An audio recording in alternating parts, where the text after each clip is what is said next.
Assalamualaikum warahmatullahi wabarakatuh. Perkenalkan, nama saya Husnul Husna dengan NIM 23801002 dari Fakultas Agama Islam Universitas Indonesia Timur. Pada kesempatan kali ini saya akan memaparkan materi saya tentang sifat dan hakikat manusia. Memahami sifat dan hakikat manusia merupakan salah satu topik paling mendasar dalam filsafat, psikologi, dan ilmu pendidikan, termasuk bimbingan dan konseling. Hakikat manusia adalah ciri-ciri karakteristik yang secara prinsipil membedakan manusia dari makhluk lain, terutama hewan. Pembahasan yang pertama, pengertian dan sifat manusia. Secara kebahasaan, sifat merujuk pada ciri khas atau karakteristik yang melekat pada sesuatu, sedangkan hakikat merujuk pada kebenaran paling mendasar, intisari atau asal-usul keberadaan sesuatu.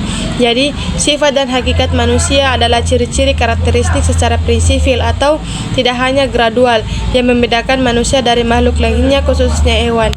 Meskipun manusia berbagi beberapa kesamaan biologis dengan hewan, seperti kebutuhan makan, minum, dan berkembang biak, manusia memiliki kualitas eksistensial, kemampuan kognitif, moralitas, dan kesadaran spiritual yang menempatkannya pada tingkatan yang sama sekali berbeda. Hewan didorong oleh insting atau naluri yang kaku, sementara manusia digerakkan oleh akal budi, kesadaran, dan kehendak bebas. Pembahasan yang selanjutnya, dimensi-dimensi hakikat manusia. Manusia adalah makhluk yang multidimensional. Keberadaan manusia tidak pernah bersifat tunggal, melainkan jalinan rumit dari 4 dimensi berikut yang saling mempengaruhi. Yang pertama itu dimensi keindividualan atau individualitas. Setiap manusia yang lahir di dunia ini adalah entitas yang unik. Istilah individu berasal dari kata individuar yang berarti tidak dapat dibagi-bagi. Ini menegaskan bahwa manusia adalah satu kesatuan jiwa raga yang utuh dan tidak ada duanya di dunia. Yang kedua, dimensi kesosialan atau sosialitas. Meskipun manusia adalah individu yang utuh, ia tidak dapat hidup dan berkembang sendirian. Aristoteles menyebut manusia sebagai sum politikon atau makhluk yang bermasyarakat. Yang ketiga, dimensi kesusilaan atau moralitas. Manusia adalah satu-satunya makhluk di bumi ini yang mengenal konsep nilai, value, norma, dan etika. Manusia tidak hanya hidup berdasarkan apa yang bisa dilakukan, tetapi apa yang boleh dan pantas dilakukan. Yang keempat, dimensi keberagaman atau religiusitas. Secara hakiki, manusia memiliki rasa kagum, keterbatasan, dan ketergantungan pada sesuatu yang kekuatannya berada di luar dirinya sendiri atau transiden. Pembahasan yang selanjutnya, wujud dan hakikat manusia. Wujud, sifat, hakikat manusia adalah manifestasi konkret dari kemampuan khusus yang hanya dimiliki manusia dalam menjalani kehidupannya. Tokoh antropologi dan filsafat merumuskannya ke dalam beberapa poin penting. Yang pertama itu kemampuan menyadari diri. Manusia mampu menjadikan dirinya sendiri sebagai objek pikiran. Anda bisa duduk diam dan berpikir, apakah saya sudah menjadi yang baik hari ini? Kemampuan relaktif ini tidak dimiliki oleh makhluk lain. Yang kedua, kemampuan bereksistensi. Manusia tidak hanya ada atau seperti batu atau sekedar hidup seperti tumbuhan dan hewan, tetapi manusia bereksistensi, artinya manusia mampu menembus batas ruang dan waktu. Kita bisa merencanakan masa depan yang belum terjadi dan kita bisa mengambil pelajaran dari masa lalu yang sudah lewat. Manusia adalah sutradara atas hidupnya sendiri. Yang ketiga, kata hati merupakan kemampuan psikologi spiritual manusia untuk menilai secara instan apakah suatu tindakan yang akan atau telah ia lakukan itu benar atau salah. Kata hati ini berfungsi sebagai kompas moral internal. Yang keempat, moral atau etika. Jika kata hati adalah pengetahuannya, maka moral adalah perbuatannya. Seseorang dikatakan bermoral tinggi jika ia berani melakukan apa yang dikatakan benar oleh kata hatinya, meskipun pilihan itu sulit atau merugikannya secara materi. Yang kelima, tanggung jawab merupakan kesediaan untuk menanggung risiko dan menerima konsekuensi dari perbuatan yang dipilih secara bebas. Kebebasan tanpa tanggung jawab adalah anarki, tanggung jawab tanpa kebebasan adalah perbudakan.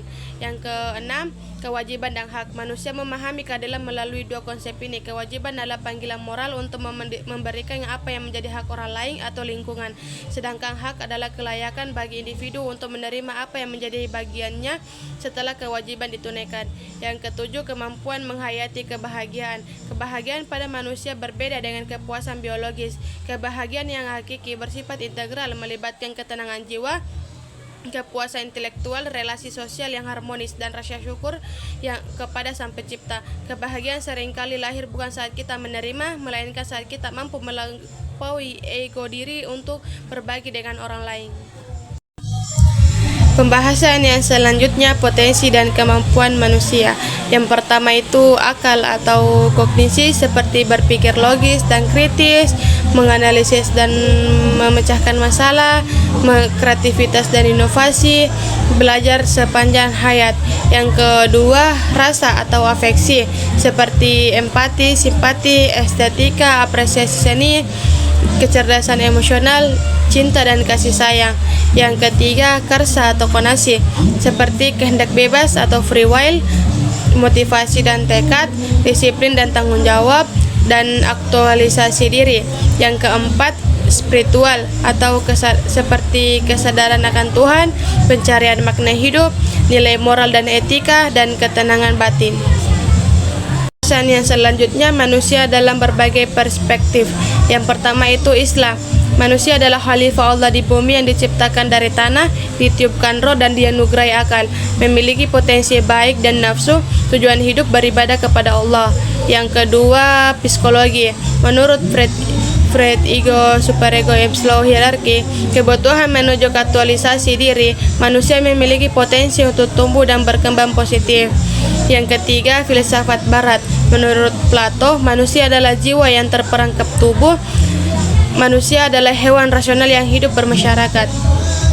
Yang keempat, sosiologi. Manusia adalah produk dan produsen masyarakat. Melalui sosialisasi, ia menginternalisasi nilai norma dan peran sosial dalam kehidupan bermasyarakat. Adapun kesimpulan dari materi saya, manusia adalah makhluk multidimensional. Yang pertama itu memiliki dimensi jasmani sekaligus rohani yang tak terpisahkan. Yang kedua, berpotensi besar melalui akal, rasa, karsa, dan spiritualitas. Yang ketiga, makhluk sosial yang membutuhkan komunitas untuk berkembang optimal.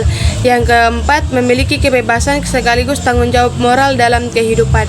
Mungkin itu saja materi yang saya bawakan mengenai sifat dan hakikat manusia. Kurang dan lebihnya mohon maaf. Wabillahi taufiq wasada. Wassalamualaikum warahmatullahi wabarakatuh.